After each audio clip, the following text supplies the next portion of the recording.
Yeah. Let's do it, man. Let's do it. Shout out to everybody in here. 95 people in here. Only the real ones. A Friday night. Good Friday. Sixers versus Cavs. We listen. We thought the Sixers could win this one, man. Donovan Mitchell just returning for the Cavs tonight with the mask on. He was not good. There's some things I'm going to say. Listen, because the fact that we even expected the Sixers to win this is saying a lot, right? Right? They're supposed to be absolutely terrible without Joel Embiid, right? They're not supposed to compete with anybody without Joel Embiid, right? So what does that really say about the Cleveland Cavaliers?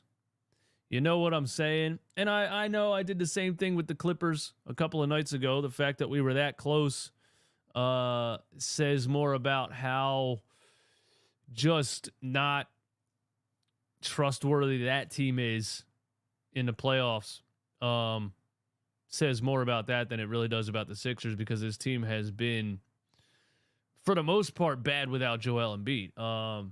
They've upset some teams, and they've had some battles, and I would say if I'm a Cavs fan, I'm a little bit worried that you're going down to the wire fully healthy with the Sixers without Joel Embiid and Tyrese Maxey having a terrible night, et cetera, et cetera. There's a couple things I'm going to get into. One of them is George Niang cooking us, which is annoying, but you know what? Thanks for being here anyway. 126 people in here. Do me a favor, just for us being here, just for us still rocking throughout this whole season, just hoping and praying every day that we get Joel Embiid back. Just show me some love for the nonstop hustle and close the chat out one time and hit the like button. All right, 120 people. Let me get 120 likes. Push this stream out to more and more viewers. I got a couple things I want to say, and then we'll just rock with the chat. I am still on a laptop setup because my PC's in the garage, so we can't do the calls on the Discord or anything like that, so we'll just rock out with the chat. But first, this is brought to you by BetUS. Thank you, BetUS, for continuing to sponsor the channel. BetUS, 30 years. They're celebrating 30 years of being America's #1 sports book. BetUS. Go to BetUS.com using the link in my description, and you'll get 125% bonus on your first 3 deposits up to $2,500 and 10% bettors insurance. They got pregame betting. They have live betting. They got parlays. They got prop bets. They have pre-made parlays. They have all kinds of fun stuff on there, and their odds are some of the best in the game. And if you're betting on March Madness right now and you're not using BetUS, I'm telling you, you need to use it. You need to at least check it out. And they're giving you free money to check it out, bro. 125% deposit bonus on your first 3 deposits. That's how much they trust that you are going to enjoy betting on their platform. Go to betus.com using the link in my description. Promo code JOIN125, and you will get 125% deposit bonus on your first 3 deposits, up to $2,500 and 10% bettors insurance. Thank you, BetUS, for sponsoring the channel. Hashtag support my sponsors, all right? Now, let's get to this game, okay? Cleveland Cavaliers, Philadelphia 76ers, okay? We lose 117 to 114. I felt like most of the game I had no clue what was going on. You know what I mean? It was just like a jumble of nothingness, this game was. It was just like a whole bunch of random things happening. I guess I don't feel like the game had an identity. I don't feel like any player really stood out and carried us or the Cavs the other way. Well, I mean, George Niang stood out physically and on the scoreboard, and Kyle Lowry also stood out for us, had a 23-point game. If it wasn't for Kyle Lowry, we would have been dead in the water. Tobias Harris, solid game. You know, he gave us 21 points. Tobias Harris started out hot again, just like he did against the Clippers. You know, when the other team is flashing around screens and doubling Tyrese Maxey, this is what's going to happen. You know, Tyrese just could not put the ball in a hoop and had a terrible game. He was 7 for 26 from the floor. And he had a little bit of a run in the fourth quarter. Not really a run, a couple of plays. The steal from behind on Garland and the finish on the other side to put us within one, I think. That was a huge play from Tyrese Maxey, but he never really came out of the just shooting slump that he was in the whole game. And you know what? I still respect 26 field goal attempts from Tyrese Maxey because that's what I want you to be doing. Because realistically, Tyrese Maxey is the only reason the Sixers are not the fucking 18th seed in the Eastern Conference and our you know, and there's not even 18 teams in the Eastern Conference. You know what I'm saying? He's the only reason the Sixers are still afloat.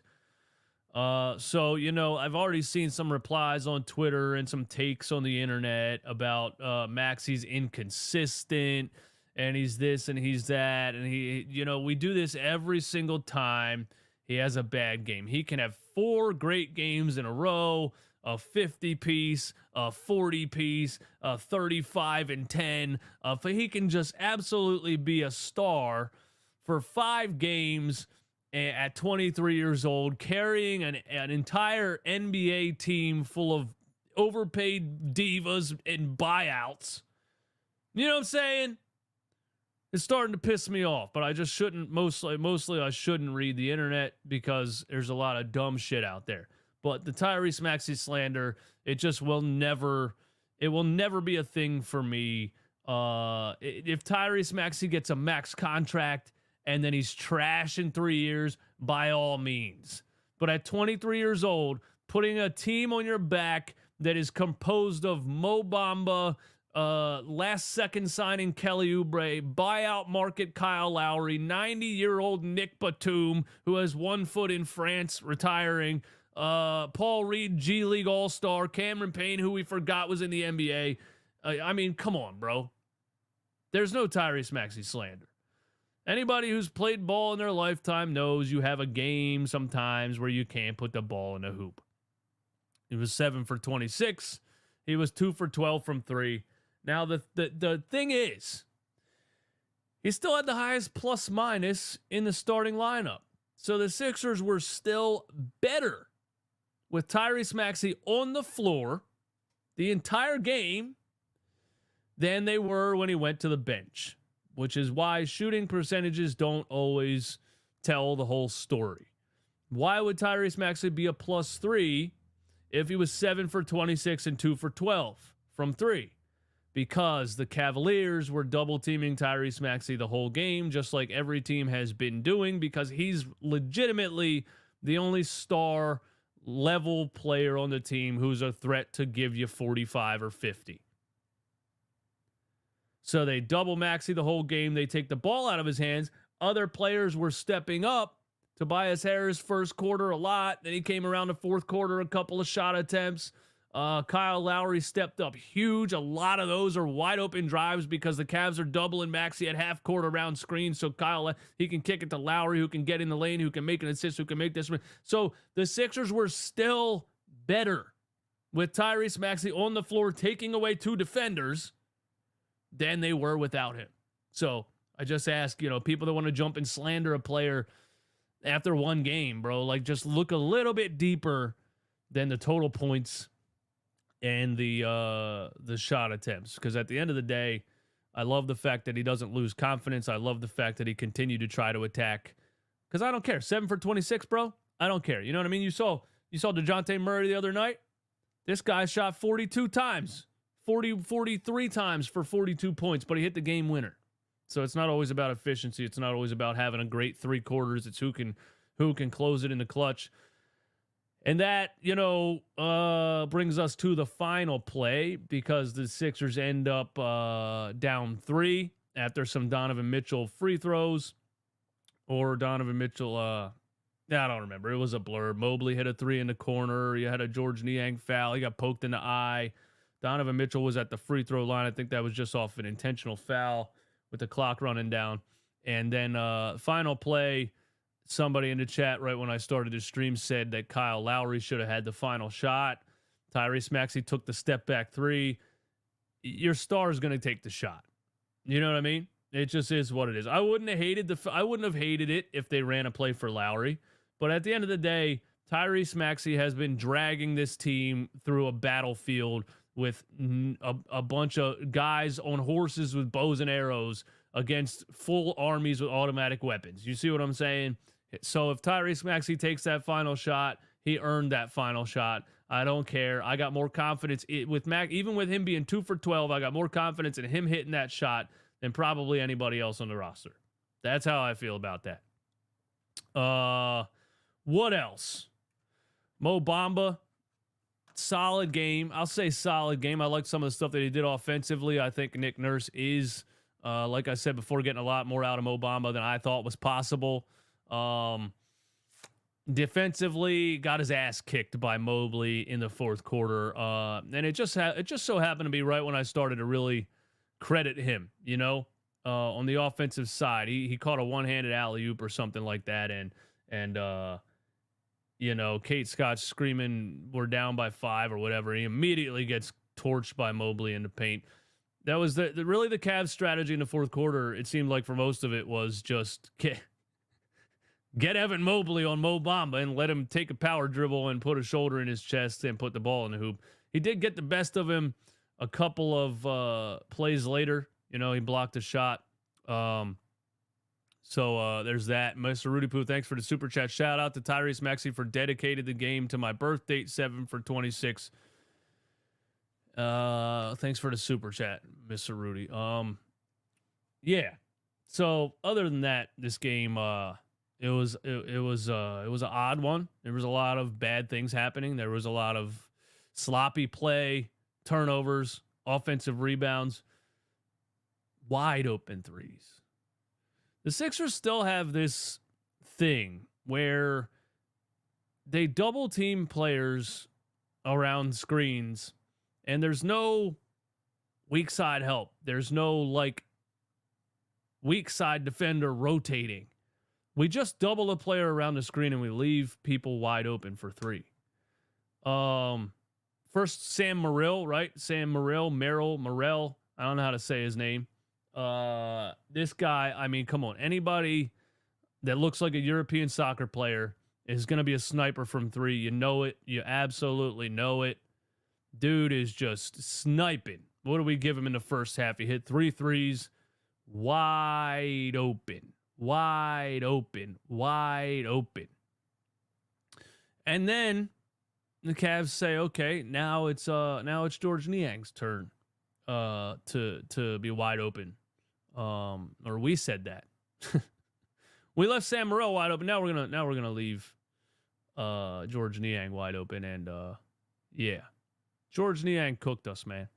He cooked us. George freaking Niang, dude. And look, George Niang has a lot of skill. He has size, skill, shooting ability. Obviously, he's a 40+% 3-point shooter. You just can't leave him wide open. We could talk about his body composition all we want. We say he's a YMCA player. We say he's the fattest guy in the NBA. Whatever we say, at the end of the day, George Niang is still a very skilled basketball player. I think he would be a lot better if he was in shape, but his shooting ability and his size allows him to still get shots off and be very productive in the NBA, especially if you leave him wide open. Yeah, we got cooked by George Niang, man.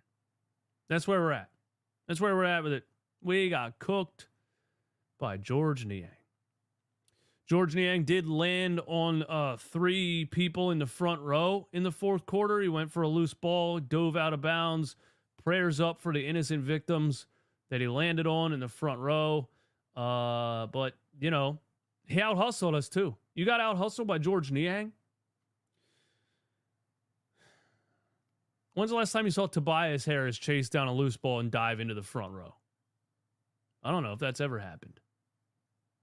I would be willing to bet that's never happened. He stops and he tippy-toes on the sideline. That's what he does. Kelly Oubre Jr. was having a horrendous game from the start. And, Nick Nurse kind of knew that. He was 2 for 11. He was 0 for 2 from 3, but he was doing Kelly Oubre things, trying to create offense, trying to make things happen out of nowhere. It just wasn't going for him. There was a play in a third quarter where he drove on the right side and got blocked at the rim. Kelly Oubre, he can't use his right hand, so it's kind of annoying when he drives right and tries to lay it up at the left and gets blocked because you're putting it on a platter for the defense. But I always loved Kelly Oubre's aggression, but he was really bad in this game. And so Nick Nurse gave Ricky Council some minutes. We saw some Ricky Council minutes in this game. And I still can't figure out really why he got glued to the end of the bench, being just kind of the most physical player on this roster and very aggressive and just a good, hard-working player to have on the floor. You see Ricky Council in 9 minutes, 4 points, a +6, +6 in 9 minutes. Sixers outscored the Cavs by 6 points when Ricky Council was on the floor for those 9 minutes. So, positive things from Ricky Council. I would like to see Nick Nurse maybe get back into playing Ricky Council a little bit more, because I don't know why he got shunned and completely glued to the bench. And, when Kelly Oubre's having a bad game, so Nurse goes to Ricky Council. But if Tobias Harris is out there having a bad game, he doesn't go to Ricky Council. So, playing favorites a little bit. But, Tobias had a good game. Mobley crushed us in the fourth quarter on Mo Bamba. George Niang destroyed us, left him wide open. Play after play after play after play after play. What else do I have to say about this game, man? I don't know. What do you guys have to say, man? Because I don't know. I don't know. I don't know. I think that's it, bro. Like, I really think that's it. I don't know. I thought Paul Reed had a good game. Paul Reed had 12 points and 7 rebounds. Played some solid defense for the most part. We were in it the whole game, And the way my chat is on Playback TV, these dudes were acting like we were losing by 30, bro. And some of you are in here, and I'm calling you out right now. The fact that the Sixers are even in this game tells you something. Now, look, we're getting Joel Embiid back. We're going down to the wire with the Clippers. We're going down to the wire with the Cavs fully healthy, although Donovan Mitchell just came back and he wasn't good in the game. You get Joel Embiid back healthy, we are a problem. Absolute problem. And I really believe that. I don't think this game or losing this game really says anything about that. I think a lot of times, I've seen it a million times this season, not a million times, but I've seen it a lot this season where we lose games bad without Joel, and we didn't lose this game bad. We didn't get blown out. But even games where we get blown out and we lose bad without Joel, people kind of get this idea that we're so bad Joel shouldn't even come back. And that doesn't really make any sense because we're bad because he's not here. But you're seeing this team step up and fight and upset some teams and go down to the wire with some real playoff contenders without Joel. I think you should take more positives from this game than just looking at the final outcome. Like whether or not, a couple of shots go in or don't or whatever doesn't really matter in the grand scheme of things because we're trying to get Joel back and we're trying to take somebody out in the first round of the playoffs. So I'm looking at it more like Joel's supporting cast is out here without him, fighting, going down to the wire with contenders.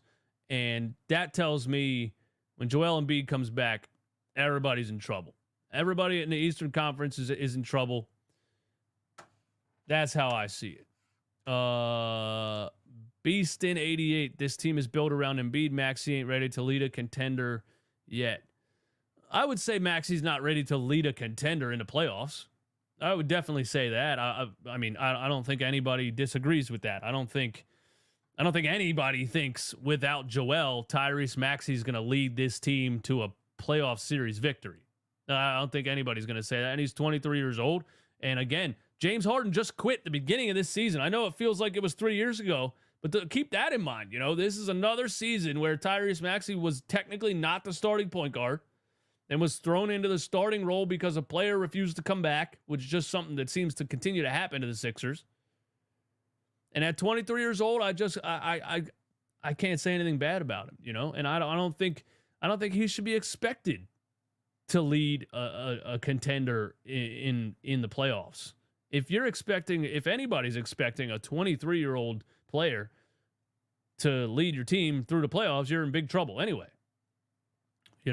So, all I'm saying is the supporting cast is going down to the wire with contenders, and I feel good about that. I feel good about the way they've been playing. I feel good about their overall just effort and team basketball. And I think when Joel Embiid comes back, listen, man, am I the only one being this positive?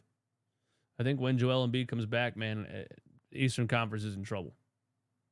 I really think that.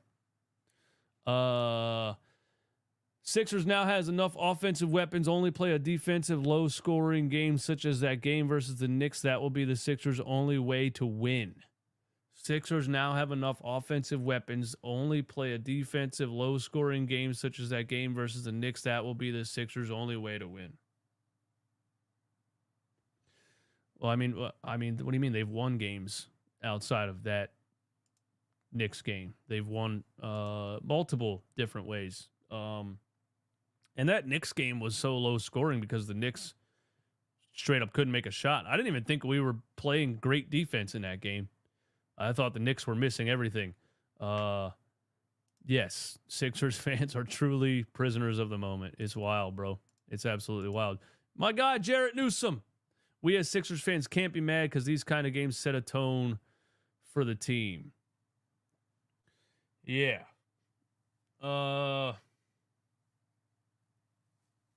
Yeah, I mean, I don't know. It's hard for me to even like this. It's hard for me to even like care that much. I think that's what I'm trying to say, bro. Like I'm trying to do a live show, but it's like, did this game really matter?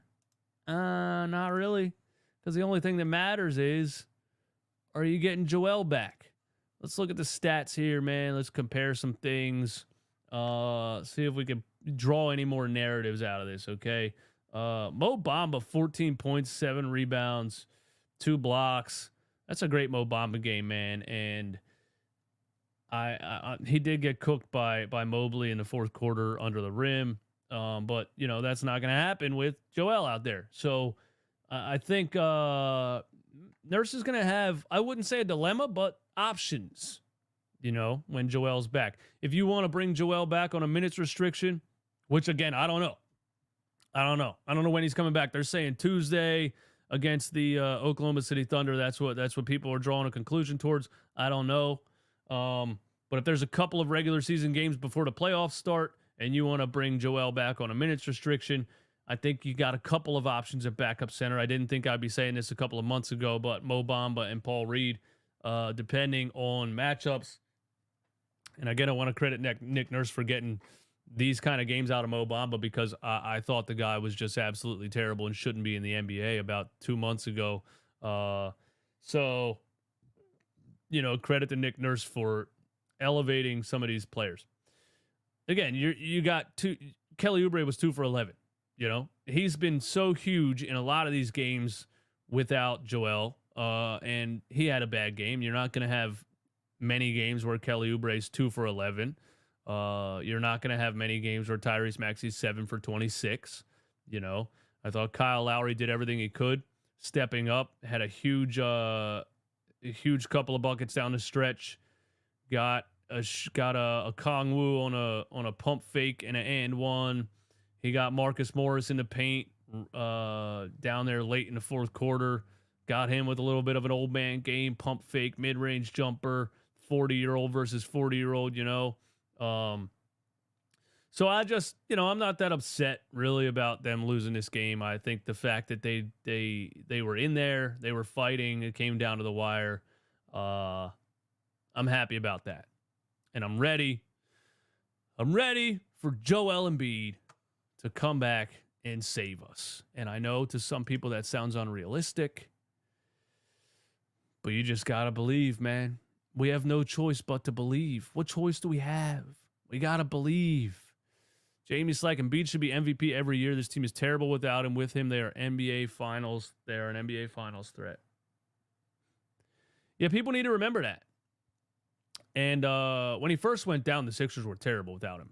Terrible. But as of late, I think the Sixers have been playing, you know, much better without him. Nurse has been able to figure out a lot of things lineup-wise and, you know, getting the most out of some players. And, yeah, but you're absolutely right, bro. It's just, bro, he's that good. Joel Embiid is that good, man. He's that good. He's that good offensively. He's that good defensively. He's everything, bro. And, you know, like, what would the Nuggets really be without Nikola Jokic? When you build a team and the entire system is around that one player, Nikola Jokic goes down. Does anybody think Jamal Murray is going to lead the Nuggets through a playoff series? Like, come on, man. You know what I mean? So, yeah, let's get Joel Embiid back and let's rock. That's what's going to happen. The craziest thing in the world would be to face Doc Rivers in the first round and take him out, man. The craziest thing in the world would be to face Doc Rivers in the first round and take him out, man. I mean, it would just be, I'm telling you, man, I am going to be unbearable. I'm going to be unbearable, man. Number 2 in point differential before Embiid went down. That's a true sign of a very good team. Oh, absolutely, man. They were, number 2 in offense. They were number 4 or 5 in defensive rating. They had the highest net rating in the NBA for the first couple of weeks of the season. Maybe the first month of the season. Maxey and Embiid were the highest scoring 2-man duo in the NBA. I'm ready to get back to that, man. I'm ready to get back to that. Jeff Bell, it's been a trend of going into fourth quarters with leads and then getting outscored and losing lately. Yeah, that's fine. That's fine. That's fine. That's fine, Jeff. That's okay. Because did you see how we lost? How did we lose, Jeff? Evan Mobley dominating Mo Bamba in the paint in the fourth quarter. That's not going to happen with Joel Embiid out there. And I don't know, man. Maybe I'm crazy, but I have a feeling.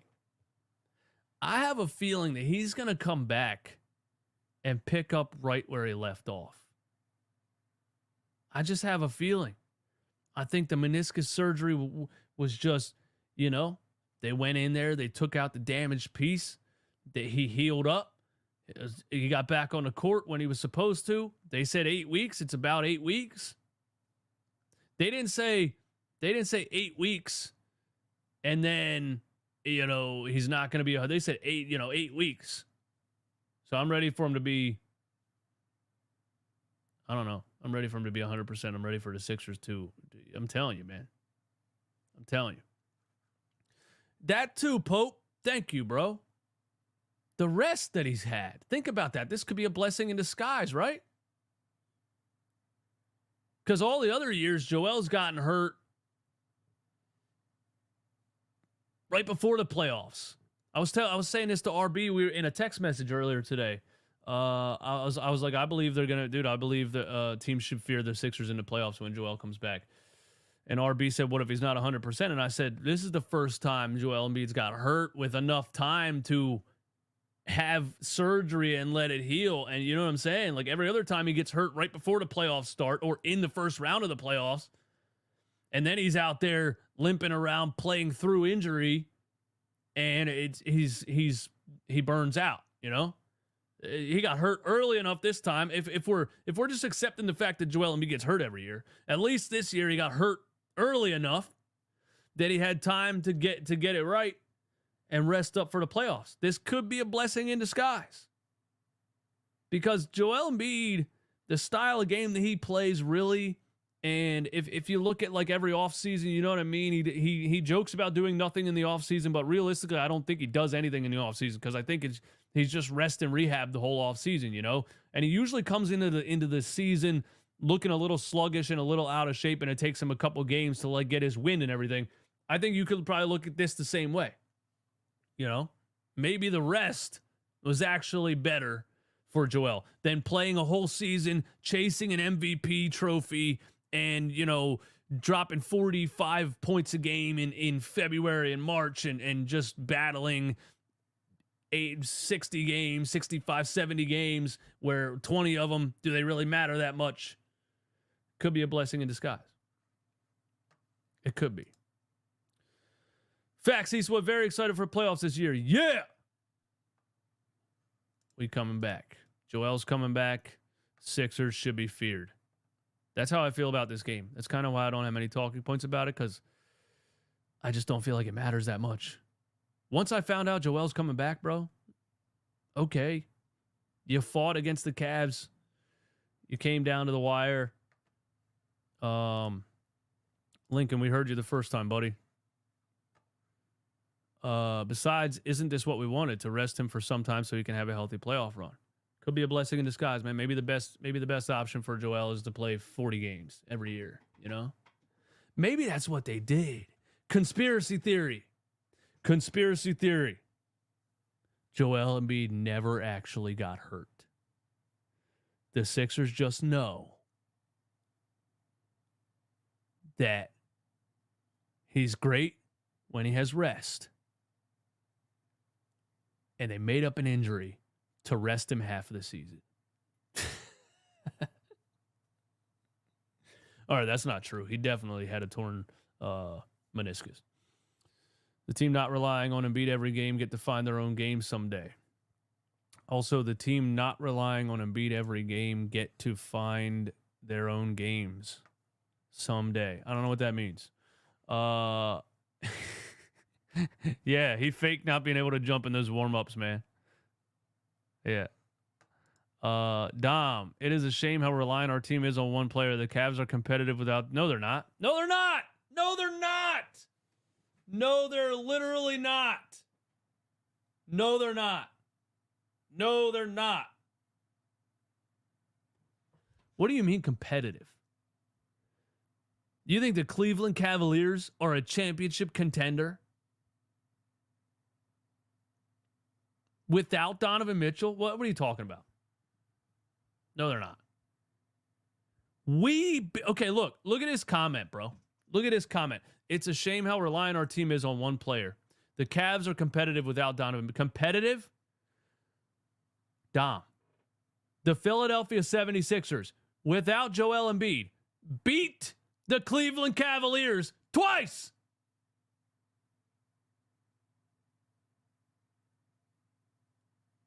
So what are you talking about, bro? What are you talking about? It's a shame how reliant our team is on one player. The Cavs are competitive with them. We beat them without Joel 2 times this season. Come on, bro.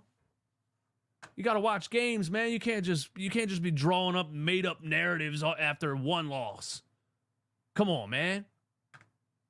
You just made that up after this game only.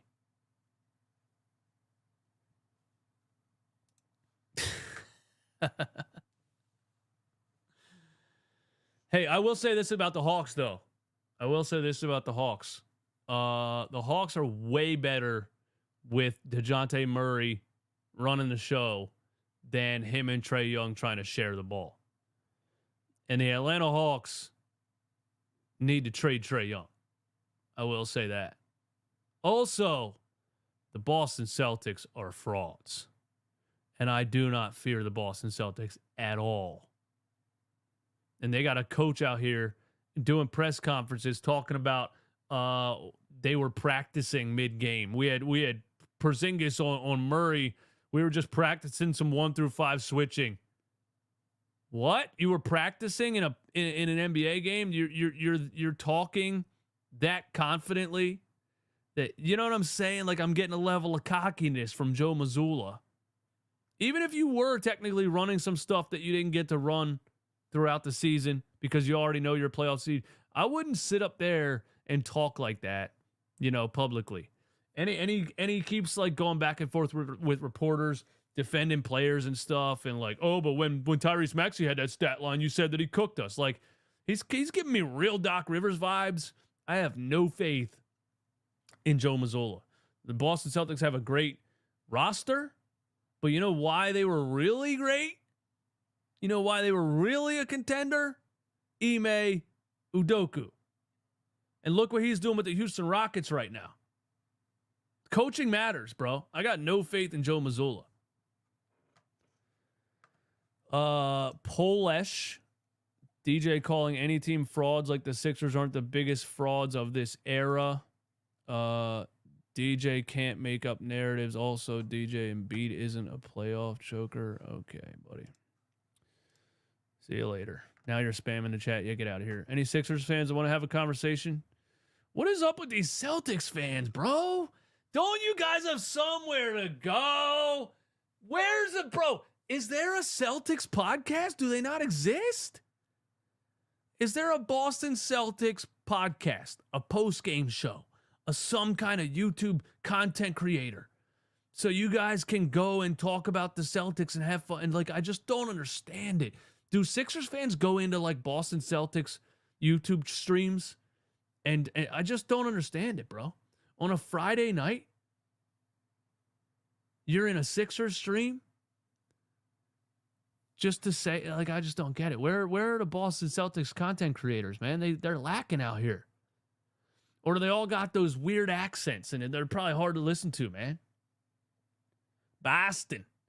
Maybe they all got that. Maybe they all got that Mark Wahlberg accent and nobody can stand listening to the podcast, bro. That'd be like listening to a Minnesota Timberwolves podcast and they got a don't you know accent. You know what I mean? That Minnesota accent. Ugh.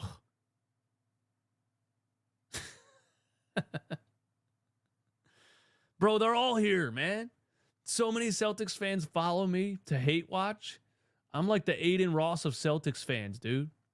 I'm like the what's the other guy that nobody actually likes, but he does like millions of views anyway. I don't know. But on Twitter all the time, dude. Somebody replies to me on Twitter, usually once or twice a day, and they say something, and I'm like, who the hell? And I click on it, and they're a Boston Celtics fan that follows me, and I'm like, yeah. Well, look at him. Look at him in the chat, bro. We got Scorchy. We got Maybach Sports. DJ, you keep obsessing your daddies in Boston. If you blah, blah, blah, blah, blah, blah, blah, blah, blah, blah, blah, blah, blah. Blah, blah, blah, blah, blah, blah. Maybach Sports? What is that, bro? Should we go to your YouTube channel and see what Maybach Sports is? Should we? Nah, we're not going to waste our time doing that. All right, listen. I needed some extra airtime on this, so I went and argued with the trolls in the chat. Thanks for being here, though. Algo gang for life. People will come in the comments and be like, why are you still saying this? Why are you still saying that? And I'm like, thanks for the view and the comment. You hate me, but you're helping me. Do you understand? You hate me, but you're helping me. Yeah, how many rings have the Daddy Celtics won, man? They haven't won in 17 years. Cavs aren't championship contenders. When I say competitive, I'm talking about their team doesn't have a major fall off if Mitchell is out compared to us losing to Embiid. Of course, we can beat the Cavs. Yeah, I mean, doesn't that say more about Donovan Mitchell and that he's not a bona fide, MVP candidate superstar who the entire team is built around? You know what I'm saying? They have multiple high level, like star level players, I would say, in Mobley, Garland, and Mitchell, but there's no like MVP candidate superstar that the entire roster is built around. Heroic, what's up, man? This is Heroic from Playback. I sent you a message in Discord. Thanks for the stream. Hey, I appreciate the $20 super chat, my man. Thank you so much for that. And yeah, I'll check the Discord and I'll get you back in the Playback stream. There was a stupid troll in there. I think I'm gonna start bringing my watch along shows back to YouTube anyway. Because Playback is just kind of pissing me off. I'm not gonna lie to you guys. We'll see about that, but. Celtics fans are the NBA young boy fans of the NBA. If I knew anything about NBA young boy, I would understand that. Celtics fan underneath it all know there's an outside chance Embiid could lose their season with all for not an embarrassment. Listen, that's what's happening, bro. That's what's happening. Embiid's coming back. Basically, I just sat up here for, 43 minutes to tell you that I don't really care about this game because Joel Embiid's coming back. That's it. Thank you for being here. Thanks for tuning in.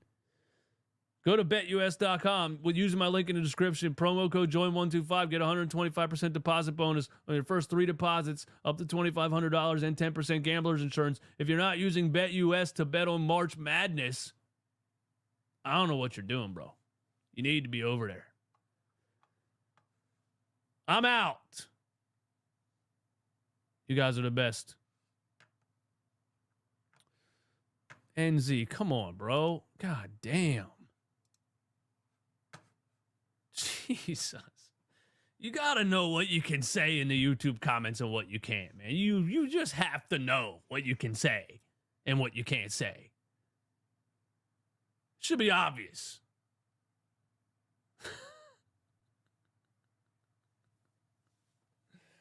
Oh, man, bro. I've been fighting the chat all night, dude. The chat in Playback was pissing me off. But I still love you guys, man. I don't know. Maybe it's just me. Maybe I'm tired. Maybe I'm annoyed that I'm doing this on a laptop because my damn computer's still getting fixed. I don't know. I'll see you guys soon, man. I'm out. Ratchy boy, you're on the money, bro. You're on the money.